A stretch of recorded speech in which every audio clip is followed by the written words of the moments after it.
ನಮಸ್ಕಾರ ರೈತ ಮಿತ್ರರೇ, ನನ್ನ ಚಾನಲ್ಗೆ ಸ್ವಾಗತ.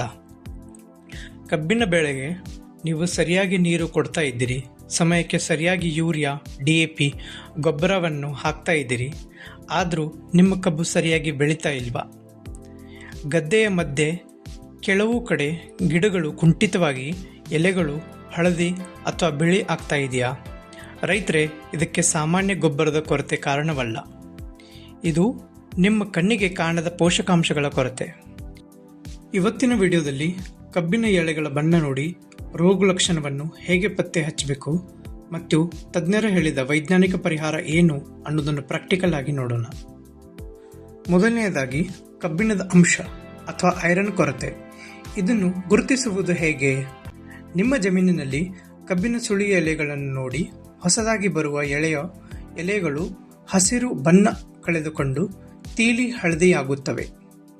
ತೀವ್ರತೆ ಹೆಚ್ಚಾದಾಗ ಎಲೆಯ ನರಗಳು ಸೇರಿದಂತೆ ಇಡೀ ಎಲೆ ಸಂಪೂರ್ಣವಾಗಿ ಬಿಳಿ ಬಣ್ಣಕ್ಕೆ ತಿರುಗುತ್ತದೆ. ಇದರಿಂದ ಗಿಡ ಆಹಾರ ತಯಾರಿಸಲು ಸಾಧ್ಯವಾಗದೆ ಒಣಗಲು ಆರಂಭವಾಗುತ್ತದೆ. ಇದಕ್ಕೆ ಕಬ್ಬು ಸಂಶೋಧನಾ ಕೇಂದ್ರದ ಪರಿಹಾರ ಇಲ್ಲಿದೆ. ನಾಟಿ ಮಾಡಿದ 90, 105 ಮತ್ತು 120 ದಿನಗಳ ನಂತರ, ಅಂದರೆ ಕಬ್ಬು 3 ರಿಂದ 4 ತಿಂಗಳ ವಯಸ್ಸಿನಲ್ಲಿದ್ದಾಗ 0.5% ಫೆರಸ್ ಸಲ್ಫೇಟ್ ಅನ್ನು ಎಲೆಗಳ ಮೇಲೆ ಚೆನ್ನಾಗಿ ಸ್ಪ್ರೇ ಮಾಡಬೇಕು. ಎರಡನೆಯದಾಗಿ ಸತು ಅಥವಾ ಜಿಂಕ್ ಕೊರತೆ. ಇದರ ಲಕ್ಷಣಗಳು ಎಳೆಯ ಮಧ್ಯಭಾಗದಲ್ಲಿ ಕಾಣಿಸುತ್ತವೆ. ಕಬ್ಬಿನ ಎಲೆಯ ಮಧ್ಯಭಾಗದಲ್ಲಿ ಹಸಿರು ಬಣ್ಣ ಮಾಸಿ ಉದ್ದುವಿರುವ ಬಿಳಿ ಅಥವಾ ತಿಳಿ ಹಸಿರು ಬಣ್ಣದ ಪಟ್ಟಿಗಳು ಕಾಣಿಸಿಕೊಳ್ಳುತ್ತವೆ. ಗಿಡದ ಬೆಳವಣಿಗೆಯ ಹಂತದಲ್ಲಿ ಜಿಂಕ್ ಕೊರತೆಯಾದರೆ ಕಬ್ಬಿನ ಗಿಣ್ಣುಗಳು ಚಿಕ್ಕದಾಗಿ ಕಾಂಡದ ದಪ್ಪು ಕಡಿಮೆಯಾಗುತ್ತವೆ. ಇದಕ್ಕೆ ಸರಿಯಾದ ನಿರ್ವಹಣೆ ಏನೆಂದರೆ, ಮುಂದಿನ ಬಾರಿ ನೀವು ಕಬ್ಬು ನಾಟಿ ಮಾಡುವಾಗ ಕೊನೆಯ ಉಳಿಮೆಯ ಮುಂಚೆ ಪ್ರತಿ ಎಕರೆಗೆ 15 kg ಜಿಂಕ್ ಸಲ್ಫೇಟ್ ಅನ್ನು ಮಣ್ಣಿಗೆ ಕಡ್ಡಾಯವಾಗಿ ಸೇರಿಸಬೇಕು. ಒಂದು ವೇಳೆ ಈಗ ಬೆಳೆಯಲ್ಲಿ ಕೊರತೆ ಕಂಡರೆ ತಜ್ಞರ ಸಲಹೆಯಂತೆ ಲಘು ಪೋಷಕಾಂಶಗಳ ಮಿಶ್ರಣವನ್ನು ಸ್ಪ್ರೇ ಮಾಡಬಹುದು. ಮೂರನೆಯದಾಗಿ ನೈಟ್ರೋಜನ್ ಮತ್ತು ಪೊಟ್ಯಾಷ್ ಕೊರತೆ.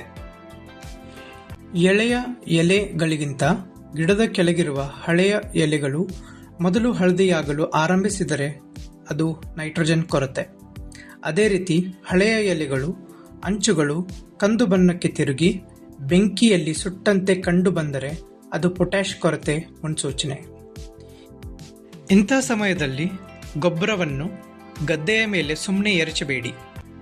ಸಾಲುಗಳ ಪಕ್ಕದಲ್ಲಿ 15 ಸೆಂಟಿಮೀಟರ್ ಆಳದ ಸಾಲುಗಳನ್ನು ಮಾಡಿ ಗೊಬ್ಬರವನ್ನು ಹಾಕಿ ತಕ್ಷಣ ಮಣ್ಣಿನಿಂದ ಮುಚ್ಚಿ ನೀರು ಹರಿಸಬೇಕು. ಇದರಿಂದ ಪೋಷಕಾಂಶಗಳು ವ್ಯರ್ಥವಾಗದೆ ನೇರವಾಗಿ ಬೇರುಗಳಿಗೆ ತಲುಪುತ್ತವೆ. ನೋಡಿದ್ರಲ್ಲ ರೈತರೇ, ಕಬ್ಬಿನ ಇಳುವರಿ ಮತ್ತು ತೂಕವನ್ನು ಹೆಚ್ಚಿಸಬೇಕಾದರೆ ಕೇವಲ ಯೂರಿಯಾ ಹಾಕಿದರೆ ಸಾಲದು. ಎಲೆಗಳ ಭಾಷೆಯನ್ನು ಅರ್ಥ ಮಾಡಿಕೊಂಡು ಸೂಕ್ಷ್ಮ ಪೋಷಕಾಂಶಗಳನ್ನು ಸರಿಯಾದ ಸಮಯಕ್ಕೆ ನೀಡಬೇಕು. ನಿಮ್ಮ ಜಮೀನಿನಲ್ಲೂ ಇಂಥ ಲಕ್ಷಣಗಳು ಕಾಣಿಸಿದರೆ ತಕ್ಷಣ ಜಾಗೃತರಾಗಿ. ಈ ಮಾಹಿತಿ ನಿಮಗೆ ಉಪಯುಕ್ತ ಅನಿಸಿದರೆ ವಿಡಿಯೋವನ್ನು ಲೈಕ್ ಮಾಡಿ, ನಿಮ್ಮ ಭಾಗದ ಎಲ್ಲ ರೈತರ ಮಿತ್ರರಿಗೆ ಶೇರ್ ಮಾಡಿ. ಹೆಚ್ಚಿನ ವೈಜ್ಞಾನಿಕ ಕೃಷಿ ಸಲಹೆಗಾಗಿ ತಪ್ಪದೆ ನಮ್ಮ ಚಾನಲ್ಗೆ ಸಬ್ಸ್ಕ್ರೈಬ್ ಆಗಿ. ಧನ್ಯವಾದಗಳು. ಜೈ ಜವಾನ್, ಜೈ ಕಿಸಾನ್.